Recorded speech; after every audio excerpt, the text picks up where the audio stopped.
मेरे साथ इस वक्त मौजूद हैं सीईओ हिंदुजा हॉस्पिटल श्री गौतम खन्ना, जिन्होंने हमें वक्त दिया है ये समझाने के लिए कि प्राइवेट हॉस्पिटल्स जो हैं वो किन चैलेंजेस से उनके पास भी कोई क्राइसिस रही होगी, जो अपनी तरफ की जो कहानी है वो हमें बताने की कोशिश करेंगे। और हम जानना चाहेंगे, हमारी तरफ से जो सवाल हैं वो हम गौतम सर से जानना चाहेंगे।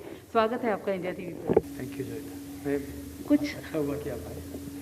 कुछ एक सवाल लेकर हम पहुंचे हैं, क्योंकि पूरा देश, पूरा शहर इस वक्त, अगर मैं मुंबई की बात करूं, जिस क्राइसिस से गुजर रहा है वो है कोविड। हर दिन हम ऐसे केसेस सुन रहे हैं, हर दिन हम संख्या में बढ़ोतरी देख रहे हैं। ऐसे में हिंदुजा हॉस्पिटल, जो कि एक हाईटेक बड़ा हॉस्पिटल, प्राइवेट हॉस्पिटल है, आपकी तरफ से क्या तैयारी आपने कर रखी है और आप किस तरह की परेशानी आप महसूस कर रहे हैं इस वक्त? जोइता जी, इसमें पहली बात तो ये है कि ये जो पैंडेमिक आया है ये पूरे वर्ल्ड में सब पॉपुलेशन में सबको अफेक्ट करता है। इसमें कोई क्लास का डिफरेंस नहीं होता है। तो हमने सबसे पहले ये किया कि हमने एक डेडिकेटेड बिल्डिंग बना दी है कोविड के लिए, उसमें अलग से वार्ड बनाए हैं। और आपकी जानकारी के लिए और आपके दर्शकों की जानकारी के लिए, जो कोविड वार्ड होते हैं वो नॉर्मल वार्ड से डिफरेंट होते हैं, क्योंकि उसमें नेगेटिव प्रेशर होता है। इसका मतलब है कि उसमें इंफ्रास्ट्रक्चर चेंज करना पड़ता है, आइसोलेशन वार्ड्स बनाने पड़ते हैं और इंजीनियरिंग के चेंजेस होते हैं, जिसमें कि वक्त लगता है। और हर बिल्डिंग में वो संभव भी नहीं है, क्योंकि अलग से लिफ्ट चाहिए, जिससे कि कोविड की वजह से नॉन कोविड पेशेंट को इन्फेक्ट नहीं होना चाहिए। और क्योंकि कोविड रहेगा तो नॉन कोविड पेशेंट्स भी आएंगे, इसलिए हमको ऐसा अरेंजमेंट करना पड़ता है कि नॉन कोविड पेशेंट्स के लिए भी अलग से जगह रहे। तो जैसे आपको एग्जांपल देता हूँ कि जब हमारे यहाँ कोई पेशेंट आता है तो हम लोग एक ट्रायाज एरिया में थोड़ा स्क्रीनिंग करते हैं और उसके बाद उनको होल्डिंग एरिया में रखते हैं। तो अगर टेस्ट पॉजिटिव आता है तो उनको पॉजिटिव एरिया में ले जाते हैं, अगर नेगेटिव आता है तो नेगेटिव एरिया में जाते हैं, और जब तक रिजल्ट नहीं आता तब तक उनको हम सस्पेक्ट एरिया में रखते हैं। और सिमिलरली, जैसे ये 3 वार्ड हो गए, वैसे ही 3 इस तरह के आईसीयू भी होते हैं, पॉजिटिव आईसीयू, नेगेटिव आईसीयू और नॉर्मल पेशेंट्स के लिए, और सस्पेक्ट आईसीयू। तो ये इंफ्रास्ट्रक्चर मैनेज करना अलग अलग, जिससे कि कोई कंटामिनेशन ना हो, प्लस स्टाफ में की ज़रूरत, तो ये हम करते हैं। दूसरी बात है कि स्टाफ जो है, क्योंकि उनको पीपीई सूट पहन के काम करना पड़ता है, तो वो भी पूरे 8 घंटे की ड्यूटी नहीं कर पाते हैं, तो 6-6 घंटे की ड्यूटी होती है, तो ज़्यादा स्टाफ लगता है उनको मैनेज करने में। और प्लस आजकल आपको पता है कि मुंबई में लॉकडाउन है, तो ट्रेन्स भी नहीं चल रही हैं और उनको आने में थोड़ी तकलीफ़ होती है, तो इस वजह से स्टाफ की भी कमी है। और एक शायद आपको मालूम ही होगा कि क्योंकि मुंबई शहर में लोग इन्फेक्ट हो रहे हैं, तो हमारा स्टाफ भी इन्फेक्ट हो गया जहाँ पे भी वो रहते हैं। तो क्योंकि स्टाफ की कमी की वजह से जो नंबर ऑफ़ ऑपरेशनल बेड्स हैं वो भी कम हो गए हैं, तो ये थोड़ी सी तकलीफ़ है। लेकिन हम लोगों ने क्या किया कि जब हमने ये मार्च में जब इसके बारे में तैयारी करनी शुरू की थी, तो हमने जितने बेड्स डेडिकेट किए थे एक सेपरेट बिल्डिंग में। उसके बाद जैसे ही हमारी सरकार से बात हुई और सरकार के डिस्कशंस के बाद से और पूरी एसोसिएशन ऑफ हॉस्पिटल्स ने ये डिस्कस किया, तो हम लोगों ने अपनी जो कैपेसिटी है वो 4 गुना कर दी। हमने आईसीयू अपने बढ़ा दिए और अपने वार्ड्स बढ़ा दिए। तो कोविड के लिए हमारे आईसीयू और वार्ड्स बढ़ गए हैं, हाँ, लेकिन उसकी वजह से हमारे नॉन कोविड के लिए थोड़ा कैपेसिटी कम हो गई है। और जहाँ तक कि सवाल है अपना पीपीई का और बाकी दवाई का, पहले तकलीफ़ थी, अब पीपीई भी मिल रहा है और अब सब कुछ अवेलेबल है टाइम से। अब सिर्फ इतना है कि जो सरकार की गाइडलाइन आई है डिस्चार्ज पे या पेशेंट मैनेजमेंट पे, हम उसके हिसाब से कर रहे हैं। तो यहाँ पर कितने बेड्स हैं? अगर मैं हिंदुजा की बात करूँ तो यहाँ पर कितने कोविड बेड्स हैं और आईसीयू में कितने बेड्स हैं यहाँ पर, क्योंकि आईसीयू बेड्स की कमी बताई जा रही है? तो ऐसा है कि जब हमने शुरुआत किया था तो हमको इस एपिडेमिक का अंदाज़ा नहीं था कि कितना कैसे होगा, तो हमने सिर्फ 16 वार्ड बेड और 4 आईसीयू बेड बनाए थे। अब हमारे कैपेसिटी बढ़ा के हमने 28 आईसीयू बेड कर दिए हैं और हमारे टोटल 81 बेड्स हो जाएंगे कोविड के। और ऑक्सीजन की भी कमी बताई जा रही है। ऐसे में अगर प्राइवेट हॉस्पिटल्स की बात करें तो आप लोग कैसे कोप अप करते हैं? हमारे यहाँ तो हर बेड में ऑक्सीजन अवेलेबल है और हमारे हर आईसीयू बेड में वेंटिलेटर अवेलेबल है। कोई हमारे हॉस्पिटल को ऑक्सीजन की कमी नहीं है। और हम लोगों ने शुरू से कई महीनों से इसकी तैयारी की है। तो हमारे पास ऑक्सीजन का स्टॉक रहता है और हमारे सप्लायर्स हमें वक्त पे ऑक्सीजन दे रहे हैं। अभी तक कोई तकलीफ नहीं हुई। एक बात सामने आई है कि मुंबई के जो मेयर हैं किशोरी पेडनेकर, उन्होंने बोला कि प्राइवेट हॉस्पिटल्स जो हैं वो आईसीयू बेड्स और वेंटिलेटर्स मुहैया कराने में वो आनाकानी करते हैं और वो हमें प्रोवाइड नहीं कर रहे हैं या कोऑपरेट नहीं कर रहे हैं। ऐसे में अगर मैं आपसे पूछना चाहूँ कि आपका साइड क्या है? ऐसा है कि मेरे को तो ये मालूम नहीं उन्होंने क्या कहा, बट मैं ये बोल सकता हूँ कि हमारी एसोसिएशन ऑफ हॉस्पिटल्स ने जब हमारी चीफ मिनिस्टर साहब से मीटिंग हुई थी और बाकी सरकारी ऑफिसर्स के साथ मीटिंग हुई थी, तो हम लोगों ने कमिटमेंट दिया था और उस कमिटमेंट के हिसाब से हम लोगों ने 2300 और 2400 के बीच में बेड्स बढ़ाने का कमिटमेंट दिया था और 385 बेड्स आईसीयू बेड्स हमने बढ़ा के उनको दिए हैं और वो सब दे रहे हैं। लेकिन तकलीफ़ इसमें यह है कि क्योंकि कोविड के पेशेंट जो हैं वो 10 दिन से ज़्यादा आईसीयू में रहते हैं, तो क्या है कि उनका जल्दी से बेड खाली नहीं होता है। और ऐसा नहीं है कि हेल्प हॉस्पिटल्स नहीं दे पा रहे हैं, बट ये कि अगर आपके पास फिज़िकली अगर बेड खाली नहीं है तो आप क्या करेंगे। इसमें तकलीफ़ ये हो रही है कि शायद लोगों को ये समझना है कि कई हॉस्पिटल में उनको लगता है कि आईसीयू बेड खाली हैं, बट वो कोविड की तैयारी नहीं कर सकते। अगर उन्होंने जैसे अगर किसी को एडमिट कर लिया किसी उस आईसीयू में जहाँ पे कॉमन एसी है, तो जो नॉन कोविड के पेशेंट्स हैं दूसरे फ्लोर पे या दूसरे वार्ड पे वो इन्फेक्ट हो जाएंगे। तो इसलिए हर हॉस्पिटल की सच्चाई अलग है, इसलिए मैं उनके बारे में कह नहीं सकता। लेकिन मैं ये कहता हूँ कि हमारी जो एसोसिएशन है, हमारे 53 हॉस्पिटल्स हैं, हमने जितनी भी मीटिंग की है सब का कमिटमेंट कोविड के लिए है और कई हॉस्पिटल ने डेडिकेटेड पूरा हॉस्पिटल दिया है और जिनकी कैपेसिटी में जितना है वो सब कर रहे हैं। हम सरकार के साथ हैं इसमें।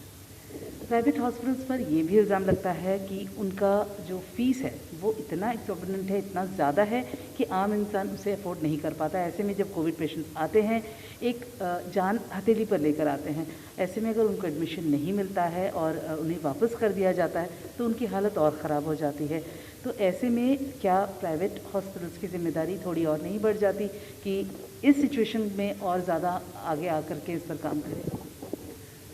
जोगिता जी, इसके लिए मैं 2-3 बातें कहना चाहता हूँ। पहली बात तो ये है कि जितने भी हमारे चैरिटेबल हॉस्पिटल हैं, जैसे हमारा हॉस्पिटल है वो ट्रस्ट हॉस्पिटल है और हमारे फाउंडर श्री पीडी हिंदुजा जी के नाम से और पूरी हिंदुजा फैमिली का इसमें कमिटमेंट है कि हम हमेशा चैरिटी करेंगे। तो हमारे 20% बेड जो है वो हमेशा या तो 10% पुअर फुल्ली फ्री हैं, 10% कंसेशन पे है, 50% कंसेशन पे, वो तो हमेशा ही रहते हैं। इसके अलावा सरकार ने 80% बेड्स के ऊपर जो रेट फिक्स किए हैं, जो कि उन्होंने अपने हिसाब से कि जो बाकी हॉस्पिटल के रेट से भी बहुत कम है वो फिक्स किए हैं और हम लोग सब उन रेट्स को मान रहे हैं। तीसरी बात ये है कि जो हॉस्पिटल्स जो भी चार्ज कर रहे हैं, मैं आपको बता दूं, जैसे हमारा हॉस्पिटल है और कई ऐसे भी हॉस्पिटल हैं, जो रेट दिसंबर 2019 में था वो आज भी वही रेट है, प्लस उसमें सिर्फ पीपीई के चार्ज ऐड हो गए हैं।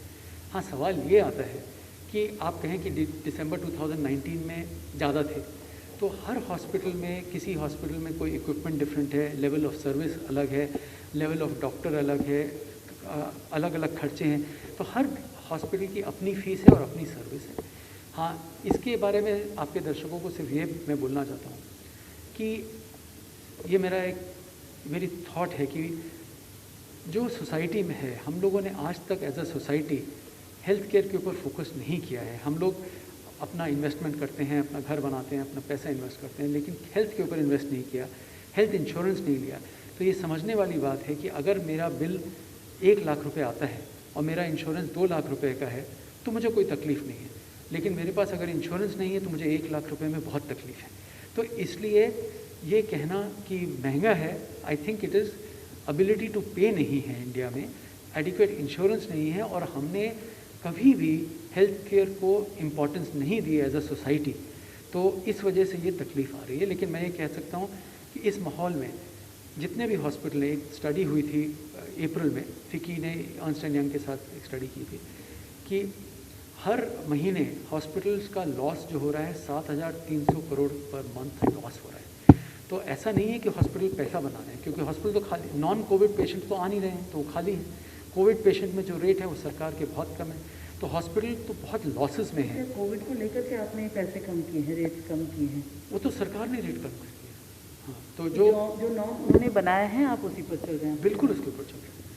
जैसे मैं जानना चाहूँगी कि दिल्ली में कई 5 स्टार होटल्स को एक्वायर किया जा रहा है क्वारंटाइन सेंटर बनाने के लिए, कोविड पेशेंट्स के इलाज के लिए।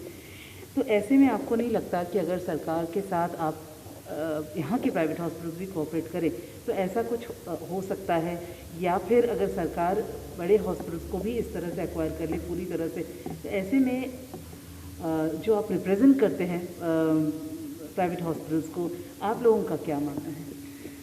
देखिए, ऐसा है कि जो पेशेंट हैं वो अलग अलग लेवल के पेशेंट्स हैं। कई पेशेंट हैं जो एसिम्प्टोमेटिक हैं, जिनको कि क्वारंटीन करना है, कुछ हैं जिनको आइसोलेशन में रखना है, कुछ है जिनको ऑक्सीजन थेरेपी चाहिए, कुछ हैं जिनको आईसीयू चाहिए। तो अलग अलग पेशेंट के कैटेगरी हैं।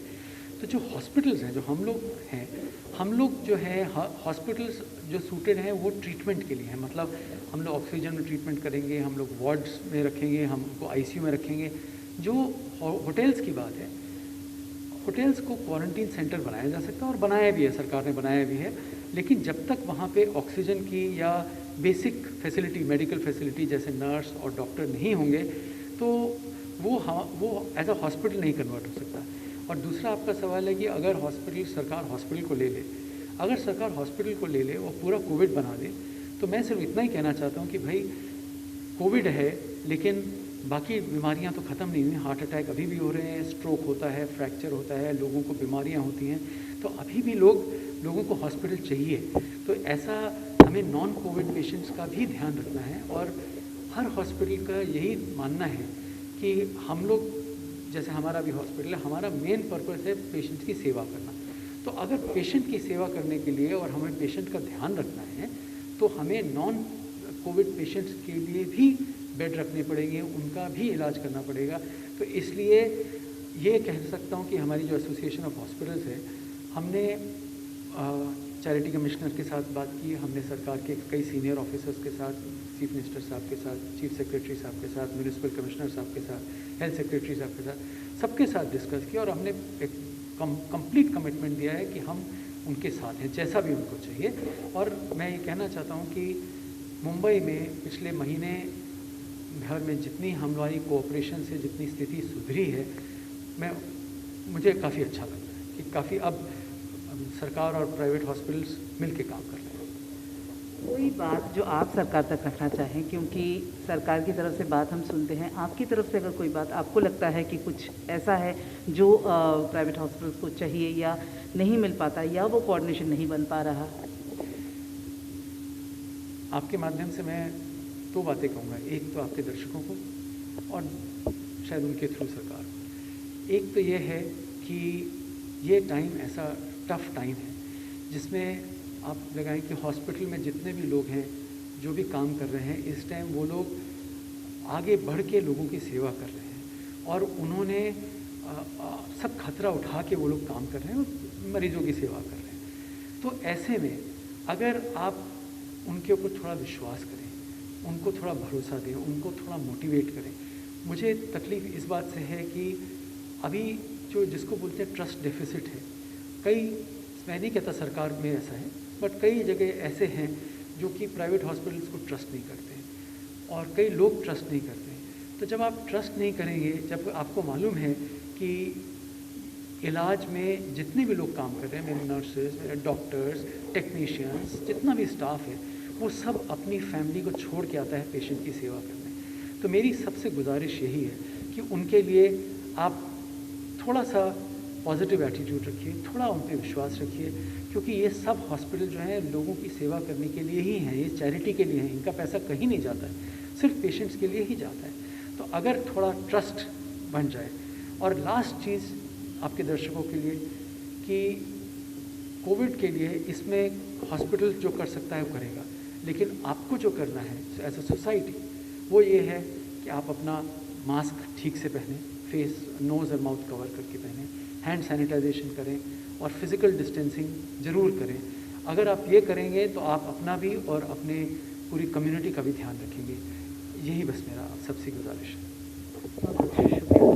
तो ये थे मिस्टर गौरव खन्ना, जो डॉक्टर्स एसोसिएशन की तरफ से उन्होंने कई बातें ऐसी रखी जो इंडिया टीवी के माध्यम से हम आपको अब तक पहुंचाना चाहते हैं, जिसका शायद इल्म हमें नहीं था अब तक, जिसे शायद हम अच्छी तरह से समझ नहीं पा रहे थे। तो ये उनका साइड है, ये उनकी बातें हैं जो हमने इंडिया टीवी के माध्यम से आप तक रखी हैं। कैमरामैन सागर के साथ जोईता मित्रा सुवर्णा, इंडिया टीवी, मुंबई।